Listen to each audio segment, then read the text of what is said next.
And do you find that in a race, like a half Ironman distance race, that like you can really put the foot down in the swim, and you're going to work pretty hard, but then because you can then just sort of settle the heart rate on the bike, that you're able to put in that effort on the swim? Because I think it was Grant Giles who I was speaking to. He was talking about that, where like he finds a lot of people don't push themselves enough on the swim, and the really good swimmers and the ones that often have a good race are the ones that do sort of push it quite a bit on the swim, because then you can just settle down on the bike, and it's a long day. So did that hard effort at the end affect the rest of your race at all?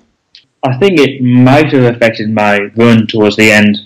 I was speaking to a friend the other day, and he mentioned that you can sort of overexert on the swim and it comes back to bite you on the run, and I'd never heard of that before, but I really struggled in the last 5k of the run, and crawled over the line. Well, not crawled over the line, but the 4-hour marker was rapidly approaching me as I was getting towards the end of the run.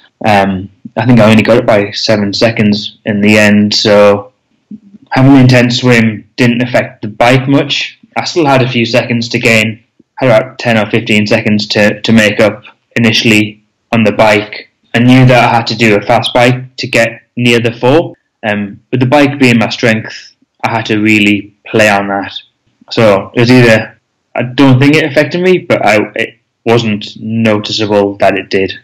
Yeah, okay, interesting. It was really good to see you have that breakthrough race and breakthrough swim. And like everything, you're not going to have every swim, every race isn't going to be the best of your life, but to be able to do that, you can do it again. And then you race Cairns, which is a full distance Ironman, about a month later. And can you talk about how you went there in terms of your time and what the swim was like, and the decision you decided to make in the swim and all that sort of stuff?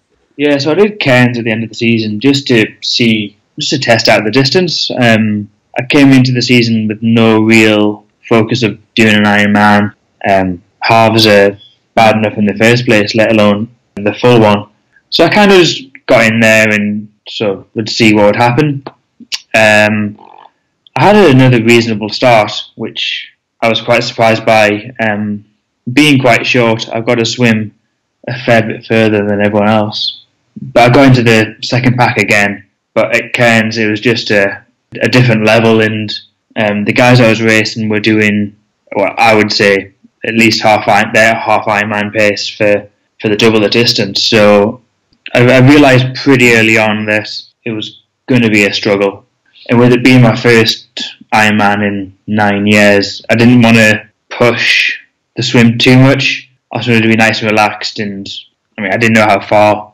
I knew how far the bike was, but I didn't know how my body would react in the race. So it must have been about after a K. I didn't turn everything off, but it was more of a steady state swim than anything else, and ended up leading the third pack into transition 1. I think it was 57 minutes or something, which was probably a bit slower than what I would have liked, but given that I was swimming solo, as it were, it was probably a pretty good result in the end.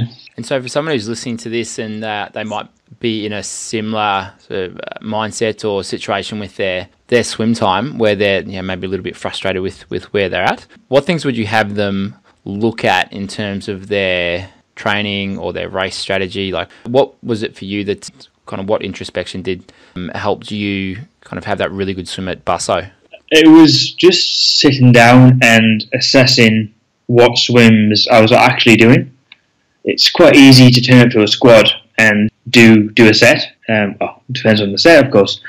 But you're not thinking about what you're doing. You're just either following the person in front or looking at the clock, and just more often than not just trying to get through the set or even survive the set. Whereas sitting down and actually looking at what I was missing in my swimming, or what I actually needed in my swimming. I was doing the sprint stuff, but probably not the quantity that I needed. So actually sitting down and looking at what I was doing